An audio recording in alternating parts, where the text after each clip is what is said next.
ఉషోదయ తుషార. నేటి దిన వాక్య ధ్యానము యెహోషువ గ్రంథము 3వ అధ్యాయాన్ని కలిసి ధ్యానం చేసుకుందాం. మీరు వెళ్ళు త్రోవ మీరింతకు ముందు వెళ్ళినది కాదు. రేపు యెహోవా మీ మధ్య అద్భుత కార్యములను చెయ్యును గనుక మిమ్మును మీరు పరిశుద్ధ పరచుకొనుడని జనులకు ఆజ్ఞించెను.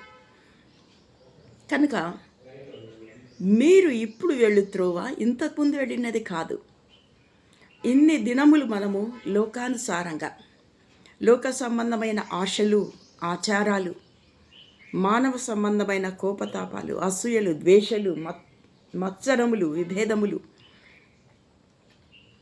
మత్తతలు, స్వార్థము, కోపము, అనేక విధములైన పాపపు లోకపు జీవితాన్ని జీవించినాం. అయితే మందసము మన ముందు, అంటే ప్రభువుల వారి సన్నిధి, ప్రభువుల వారు మన ముందు వెళ్ళుచూ ఉండగా ఇంతకు ముందు వెళ్ళిన దారిలో మనము ఇన్ని రోజులు నడిచిన లోక ఆచారములు, లోక సంబంధమైన నడత, నడవడి, ప్రవర్తన ఇక మీదట ఉండకూడదు. ఎందుకనగా ప్రభు మనం ముందు నడుస్తూ ఉన్నారు, మందసం మన ముందు వెళుతూ ఉన్నది. కనుక మనం ఏం చేయాలంట? మీ మధ్య యెహోవా అద్భుత కార్యములు చెయ్యును గనుక మిమ్మును మీరు పరిశుద్ధపరచుకొనుడి. మనలను మనము పరిశుద్ధపరచుకోవాలి. అప్పుడు ప్రభు మన జీవితంలో అద్భుత కార్యములు చేయువారుగా ఉంటూ ఉన్నారు. కనుక ఇంతకు ముందు వెళ్ళిన దారిలో, ఇంతకుముందు నడిచిన మార్గములో, ఇంతకుముందు మాట్లాడిన మాటల ప్రకారం, ఇంతకుముందు దృష్టి, ఇంతకుముందున్న వినికిడి, ఇంతకుముందున్న నడవడి, ప్రవర్తన, జీవన విధానము ఇక ఉండకూడదు. ఎందుకనగా మనం ముందర మందసం అనగా ప్రభు సన్నిధి, ప్రభుల వారిని మనం వెంబడిస్తూ ఉండగా అది ఇంతకుముందు వెళ్ళినటువంటి మార్గము కాదని వాక్యం సెలవిస్తూ ఉన్నది. మరి మనము పరిశుద్ధంగా ఉండాలి. అప్పుడు ప్రభు మన జీవితంలో అద్భుత కార్యాలు చేస్తాడని ప్రభు సెలవిస్తూ ఉన్నాడు. 11వ వచనంలో, జీవము గల దేవుడు మీ మధ్య ఉన్నాడని, ఆయన నిశ్చయముగా మీ ఎదుట నుండి శత్రువులను వెళ్ళగొట్టనని మీకు తెలియను. శత్రు సాతాను యొక్క అగ్ని బాణములను మన ముందు నుంచి వెళ్ళగొడతానని ప్రభు సెలవిస్తున్నారు. ఎందుకంటే మందసము మన మధ్య ఉన్నది, జీవము కలిగిన దేవుని సన్నిధి, దేవుడు మన మధ్య ఉన్నాడు, మన ముందు నడుస్తున్నాడు. ఇంతకు ముందర వెళ్ళిన లోక సంబంధమైన మార్గం ఏంటి మనం వెళ్ళడం లేదు. మనలను మనం పరిశుద్ధపరచుకున్న జీవితం. ప్రభు అప్పుడు మన జీవితాల్లో అద్భుతాలు జరిగిస్తానంటూ ఉన్నాడు. అంతేకాకుండా శత్రువు యొక్క, సాతాను యొక్క, అపవాది యొక్క విషయాలన్నిటినీ వెళ్ళగొడతాను మన ముందు నుంచి అంటూ ఉన్నాడు.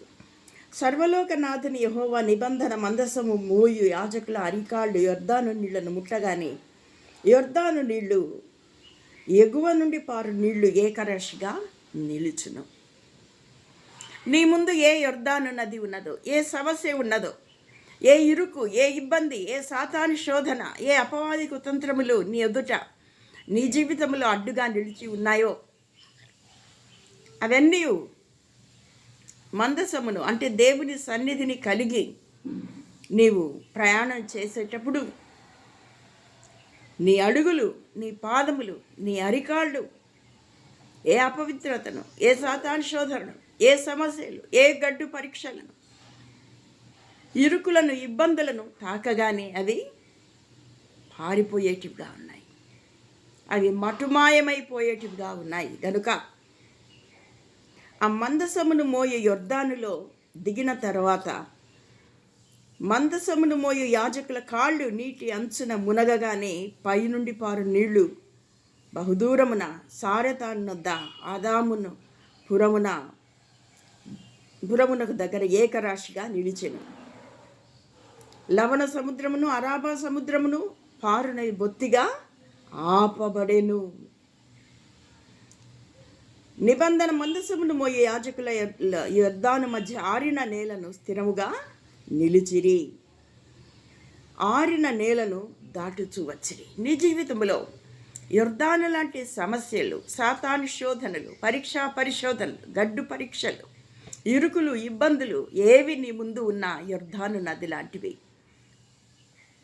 మందసము అనగా ప్రభు సన్నిధి, ప్రభు నీ ముందర నడుస్తూ ఉండగా, నిన్ను నీవు పరిశుద్ధపరచుకొని ఉండగా, అద్భుతములు అనగా ఆ పరీక్షలన్నీ, యొర్దాను లాంటి సమస్యలన్నీ, సాతాను యొక్క కుతంత్రములన్నీ మటుమాయపోయి నీకు మార్గము సుగమమవుతుందని, సరళమవుతుందని, సులభతరం అవుతుందని, పరలోక రాజ్యాన్ని చేరు వరకు ప్రభువు మందసము, ప్రభు సన్నిధి, ప్రభు నీ ముందర నడుస్తూ ఉన్నప్పుడు ఆరిన నేలను అనగా సులభమైన దారి గుండా, ప్రభువు నడిచే మార్గము గుండా మనము వెళ్ళగలమని వాక్యం సెలవిస్తూ ఉండగా, అలాగున మన ముందు లోకయాత్రా జీవితంలో ప్రభు యొక్క మందసమును, ప్రభు యొక్క మందిరమును, ప్రభు యొక్క సన్నిధిని, ప్రభుల వారిని మన ముందు ఉంచుకొని మనలను మనము పరిశుద్ధపరచుకొని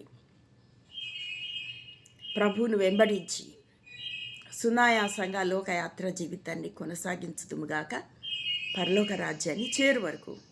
అలాగున నీకు, నాకు, మనకు ప్రభువు సహాయము చేయునుగాక. దైవాశీస్సులు.